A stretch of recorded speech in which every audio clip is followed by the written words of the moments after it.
Bonjour, aujourd'hui je vais vous parler de l'histoire du Jiu-Jitsu au Cameroun, première partie. Cet article a été publié sur le blog kamaï.onblog.fr. Pour accéder à cet article, vous tapez Kamaï, pardon, K-A-M-A-I, point, unblog, UNBOLG.fr.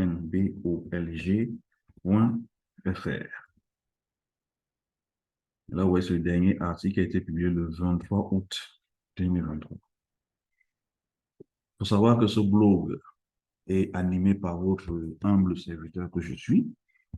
Et j'anime ce blog depuis janvier 2014. Donc, ça fait pratiquement une dizaine d'années. Vous pourrez aller sur ce blog et lire d'autres articles que j'ai publiés. Il y en a plus d'une centaine. Et vous pouvez me faire part de vos observations, de vos commentaires et sentez-vous libre de vous exprimer. Sur ce, je vais vous lire cet article. Nous allons lire ensemble. Cette publication est la première partie d'une série d'articles relatant l'histoire du Jiu-Jitsu au Cameroun. Si vous notez des manquements, n'hésitez pas à me contacter à l'adresse Jiu-Jitsu Design en un mot, @gmail.com. Ainsi, je pourrai faire des mises à jour. La série d'articles commencera par l'ouverture du premier club de Jiu-Jitsu et s'achèvera par la création de la Fédération camerounaise de Jiu-Jitsu. Le premier style de Jiu-Jitsu introduit au Cameroun a été le Jiu-Jitsu japonais. Ce style a été introduit par les maîtres Dimitras, Evangelo et Georges entre 1977 et 1978. Qui sont les frères Dimitras? Je commencerai d'abord par Evangelo Dimitras. Maître Evangelo Dimitras était de père grec et de mère camerounaise. Il a passé une partie de sa vie à l'étranger et l'autre au Cameroun où il s'installe entre 1977 et 1978. Il a été lieutenant dans l'armée française. Il maîtrisait plusieurs styles de combat, à savoir le karaté Shotokan, le judo, le jujutsu, le kung fu Shaolin, le Wing Chun, le kung fu Tao, Pakwa. Il a ouvert le premier club de jujutsu self-défense au siège de la garde républicaine, aujourd'hui garde présidentielle, entre 1977 et 1978. Il était instructeur de combat et garde du corps de Germaine Aïdjo, décédée le 21 avril 2021 à Dakar, qui était la première dame du Cameroun à cette époque. Au début des années 80, Evangelo Dimitras quitte l'armée et retourne dans sa famille à Douala.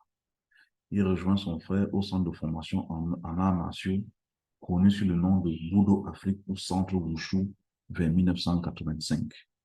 C'est vrai quand même que j'ai jamais compris pourquoi ce centre avait deux noms. On l'appelait Centre Wushu ou Budo Afrique.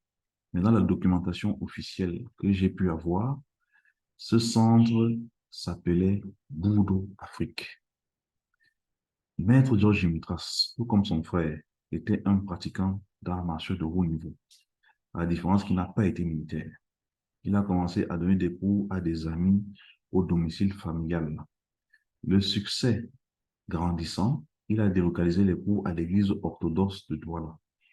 Par la suite, son frère l'a rejoint au centre Wushu qui deviendra par la suite Budo Afrique. Les frères Dimitras ont pratiqué le karaté et le kung fu Tao auprès du maître Honnam, qui est le fondateur de ce style. L'école du maître Honnam existe à ce jour et se trouve à Antibes, à l'adresse 3 rue Guéraud, 06600 à Antibes. Elle est tenue par son fils Juan Guy.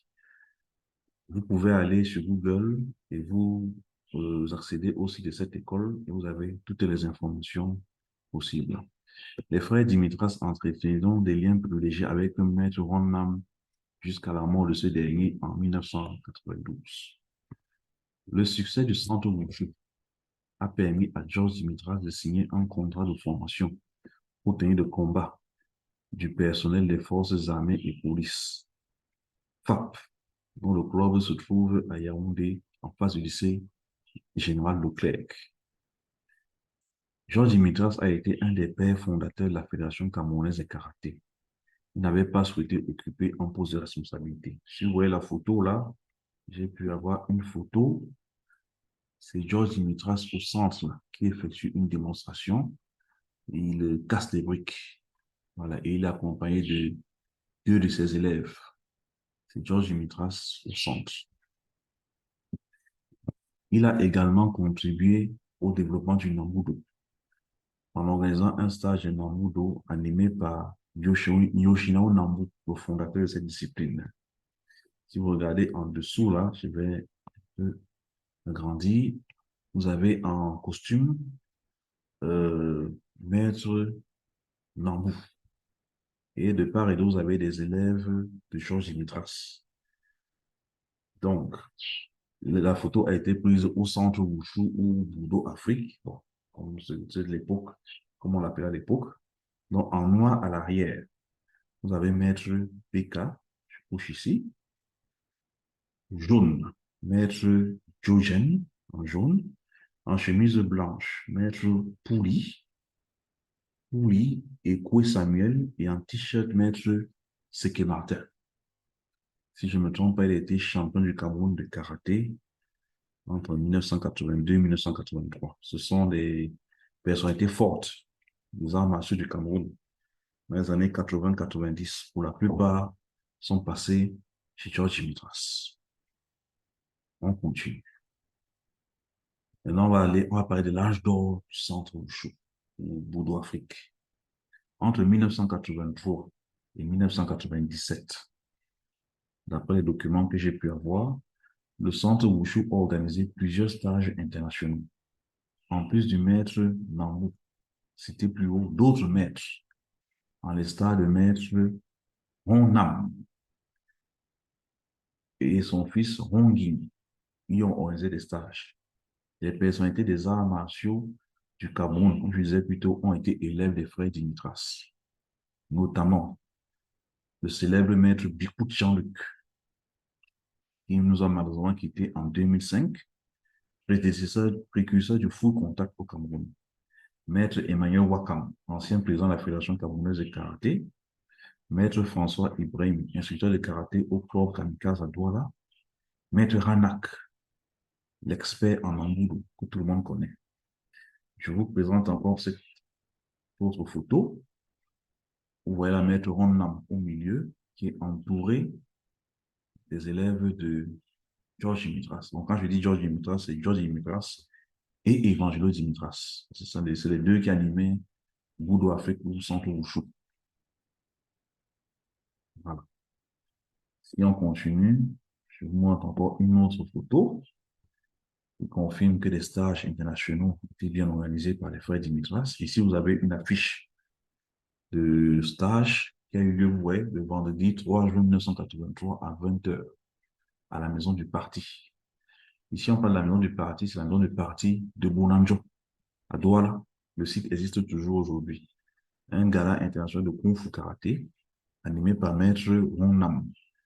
Vous voyez, on a dit 8e dan karaté, 8e dan Kung Fu. C'est lui là à l'affiche. Et vous voyez, on écrit fondateur du Kung Fu Wutao, 1962. Vous voyez, il a écrit 1962. Directeur technique régional Côte d'Azur, ARA-MCA France. Conseiller national Kung Fu, FFKAMA. Voilà. Et puis on dit remise de la Coupe Ronnam 1983, stage de karaté par Maître Ronnam du 21 au 27 mai 1983 à l'église orthodoxe. Vous vous souvenez, je vous ai parlé de l'église orthodoxe au départ, organisée par le centre Budo Afrique. Vous voyez, oh, excusez-moi, une mauvaise manipulation. Je remets l'image. Organisée par Budo Afrique. Vous voyez, délégué, maître Dimitras Georges. Vous voyez, on peut voir déjà c'est les quatrièmes dans le karaté Kung Fu, déjà en 1983. Et le président, Forestier Victor, Judo Sensei, deuxième dan. Forestier Judo était le président du Budo Afrique. Vous voyez, conseiller maître Dimitras Evangelo, fondateur du Pakwa au Cameroun. Bon, le Pakwa, je n'ai pas encore assez d'informations, mais il semble que ce soit un style de Kung Fu créé par Évangile Dimitra. Mais pour l'instant, comme je n'ai pas assez d'informations dessus, je ne vais pas m'appesantir dessus. Peut-être dans un autre épisode, je reviendrai dessus. Vous voyez, il était troisième dans le karaté, deuxième dans le judo. Et SG du Budo, Maître Bedimo, Samé et Nélé. Voilà. Donc ça, c'est juste une affiche pour montrer que il essayait des stages internationaux au Budo Afrique il y a bien longtemps. Il faut savoir que le succès du centre Wushu a permis aux frères Dimitra d'avoir une bonne réputation, mais également de susciter la jalousie de la part des maîtres de cette époque. C'est ainsi que certains d'entre eux ont défié les frères Dimitra, mais le résultat était sans appel. Ils ont été tous battus. Ensuite, il y a la fermeture du centre Wushu. En fait, au milieu des années 90, il existe un malaise entre les frères Dimitras qui se traduit par des conflits réguliers à partir des années, milieu des années 90, donc à partir de 1994-1995, par là. Il faut savoir que les frères Dimitras étaient deux personnalités opposées. Georges Dimitras était plutôt extraverti et Evangelo était plutôt réservé. Evangelo n'était pas d'accord sur le mode de gestion des revenus de la salle par son frère. Donc, bon, vous avez compris, je ne vais pas entrer dans les détails, mais je crois que vous avez compris. Donc, en 1998, après un conflit de trop, Evangelo Dimitras, qui était en réalité le financier de la salle, décide de retirer ses fonds. Et c'est là donc que Georges Dimitras fermera tout simplement la salle, vu qu'il n'a plus de financement. Il a tout simplement fermé la salle. Et après, il est tombé malade. Et en 2000, donc à peu près un an et demi, 2 ans après la fermeture de la salle, il est, il est mort. On va dire ça comme ça. Perd son âme. Mais après la fermeture du centre Wushu, il n'a plus donné de cours. Et en plus, malheureusement, il est tombé malade et il est décédé après. Après le décès de Georges Dimitras, Evangelo Dimitras quittera Douala et s'installera à Yaoundé, où il travaillera à la boulangerie Acropole. Pour ceux qui connaissent Yaoundé, la boulangerie Acropole est située pas loin du bâtiment qu'on appelait à l'époque l'immeuble de la mort. Sur la route entre immeuble la mort et Vombi. Sur cette route-là, pour ceux qui connaissent Yaoundé, boulangerie Acropole est une place connue. Évangile Dimitras n'ouvrira plus de salle, mais il donnera des cours privés à l'église orthodoxe de Yaoundé. Et il mourut en juin 2020 de suite de maladie. Maintenant, les héritiers des frères Dimitras. Il faut savoir que du vivant de Maître Roman, les frères Dimitras ne signaient pas les diplômes de grade. Les élèves étaient gradés dans le cadre de l'Union française de Kung Fu, dont étaient les représentants. En d'autres termes, les frères Dimitras formaient des élèves et c'est Maître Roman qui les évaluait. Donc, on peut donc conclure de ce fait que le centre Wushu, ou Budo Afrique, comme on l'appelle, bon, voilà, était en fait une filiale de l'école du maître Rongnam. Mais toutefois, il est possible que durant la période qui va de 1992, avec la mort de maître Rongnam en 2020, que d'autres élèves soient gradés. D'après la documentation en ma possession, je peux attester qu'il y a eu 11 personnes gradées par Maître Rongnam lors d'un stage international. La photo est plus bas. Et parmi eux, une personne par les frères Dimitras en 1998. Et je dis ça pourquoi? Parce que plusieurs personnes se sont revendiquées comme héritiers des frères Dimitras. C'est pour ça que je dis ça. Mais d'après ma recherche, voici les documents que j'ai pu avoir. Comme j'ai dit au début de mon article, vous avez d'autres documents Je suis disposé à les prendre. Je suis disposé à vous accorder une interview exclusive. Donc, ceux qui ont été gradés, on a Ekwe Samuel, ceinture noire 4e dan. Ibrahim François Brulard, ceinture noire 4e dan. On a Chegen, bon, son grade n'a pas été précisé dans le document que je dispose. On a un certain Angelos, ceinture marron. On a Wakam, ceinture noire 2e dan. On a Melingui Sylvestre, ceinture noire 1er dan. Beka André, ceinture noire 1er dan. Et Koto Alain, ceinture noire 4e dan. Seke Richard, ceinture noire 4e dan. Mbappé Daniel, ceinture noire 2e dan. Sifi Ibrahim, lui, il venait du Maroc. Il a été gradé 3e dan. Et un certain Alain qui a été gradé ceinture marron. Voici le document ici qui me permet d'affirmer ce que je dis. C'est un article du journal Sport Magazine qui doit dater de fin 1989, début 1990. Voici l'article. Voilà. Bon, c'est un document d'archives qui a été un peu usé par le temps. Je n'ai pas pu faire un meilleur traitement de l'image.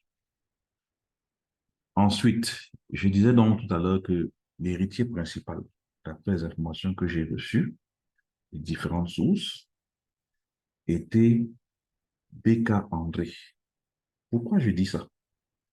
Beka André était un personnage qui a été très proche des frères Dimitras, qui a été assistant des frères Dimitras pendant très longtemps. Il est resté avec les frères Dimitras jusqu'à leur mort. Hein, il est avec eux de tout temps et de tout moment. Et maintenant, voici un document que je vous présente ici. Un document qui atteste du grade de ceinture noire 3e dan en Sanda, en Jujutsu et en Shotokan, qui a été signé en 1998. Je pense que ça a été signé par les frères Dimitras. Les deux ont signé sur le document. Et dans le document, on dit quoi? Pour la période d'entraînement allant du 30 octobre 1997 au 30 novembre 1998, M. Beka André, ceinture noire 3e dan, se voit attribuer le présent diplôme, récompense pour ses progrès et ses qualités sportives, de sa fidélité à son école et à l'esprit du karaté.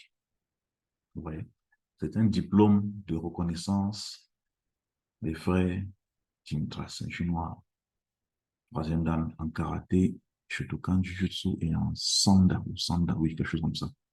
Voilà. Mais tous les témoignages concordent à dire que c'est lui qui a été le plus proche des Dimitras.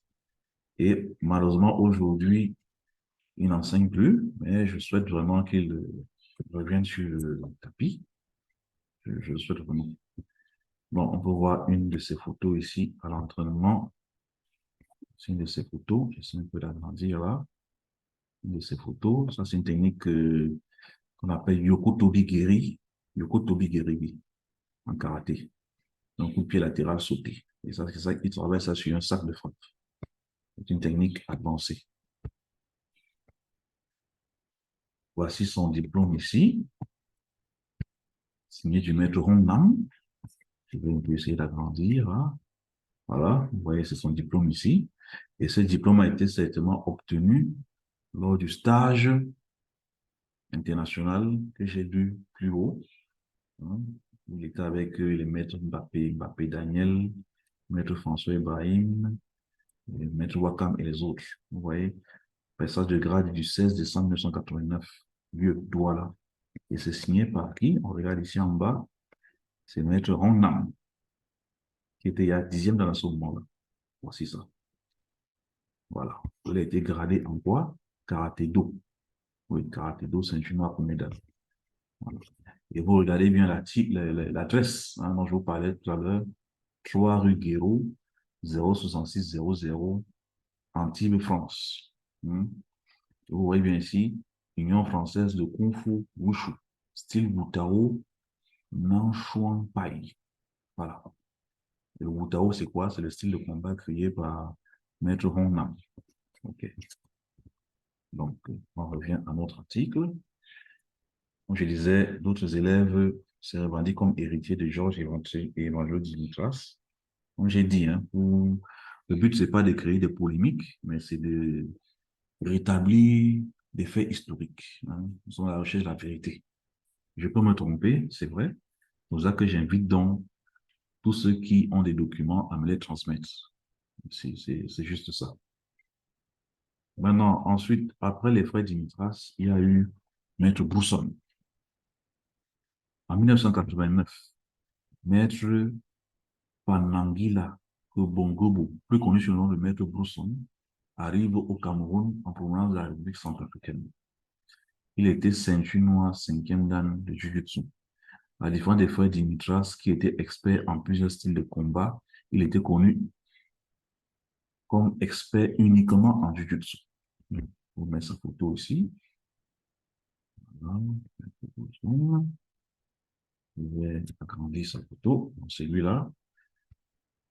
Voilà. Malheureusement, nous avons appris qu'il est mort il y a environ 3 ans, mais personne n'était au courant. Donc, c'est l'occasion pour moi aussi de rendre un vibrant hommage, de connaître le travail qu'il a fait pour le développement du jiu-jitsu au Cameroun. OK. Euh, continue. Ici, on a encore une photo ici de Maître Pousson et ses élèves. Ici, la photo a été prise à Chinga, au Lyon populaire, je pense, oui. Donc, c'est Maître Pousson là en rouge, en bas à rouge. Il s'installera à Yaoundé et aura une section de jiu au temple Lyon populaire. Voilà, c'est Chinga. Il restera au Cameroun de 1989 à 1993. Il quittera le Cameroun pour le Gabon pour y entraîner la garde présidentielle. Il laissera 2 ceintures noires. Maître Emmanuel Tchekam, promu en 1992, et Maître Kamini Foubert, promu en 1993, mais malheureusement, il nous a quittés en 2022. Voici une photo de Maître Tchekam ici. Voilà ici, au cours de l'entraînement. Voilà. Voici Maître Kamini Foubert, en bas, au centre, en noir, au milieu là, et ses élèves. Depuis le départ de Maître Bousson, nous n'avons plus de nouvelles. Ça, c'est parce qu'au moment où j'écrivais l'article, je ne savais pas qu'il était décédé. Donc, j'ai appris son décès après la publication de cet article. Certains m'ont contacté pour m'annoncer son décès. Voilà. L'immigration au Gabon de Maître Bousson a créé une guerre de leadership au sein du Lion populaire. Maître Tchekam Emmanuel ouvrira d'autres sections, notamment à Biemassi au lieu dit Tantan Weekend ou à Olympic Club, qui n'existe plus. Ce club était situé à Bastos, sur la rue qui va à l'ambassade d'Israël. Vous avez vu cette rue-là, mais sauf qu'aujourd'hui, le bâtiment a été détruit et un autre bâtiment en lieu et place. Maître Kamini Faubert, alias Maître Féroce, est resté au Lion populaire. Donc, voilà. Donc, ceci marque la fin de cet article consacré à l'histoire du Jussou au Cameroun. Bien sûr, la première partie, première série d'articles. Il y a fort longtemps que je voulais faire ce travail, mais je n'ai pas pu.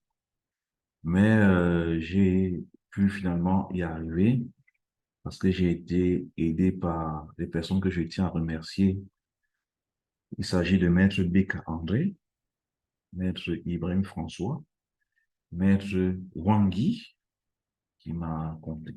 avec qui j'ai échangé par mail, et je le remercie beaucoup. Maître Ibrahim François aussi, avec qui j'ai échangé, je remercie également. Maître Bekaï André, avec qui j'ai beaucoup échangé, et on continue toujours à échanger. Maître Patrick Batonga et Maître Dagla Narcisse. Ceci marque la fin de cette publication et je vous remercie.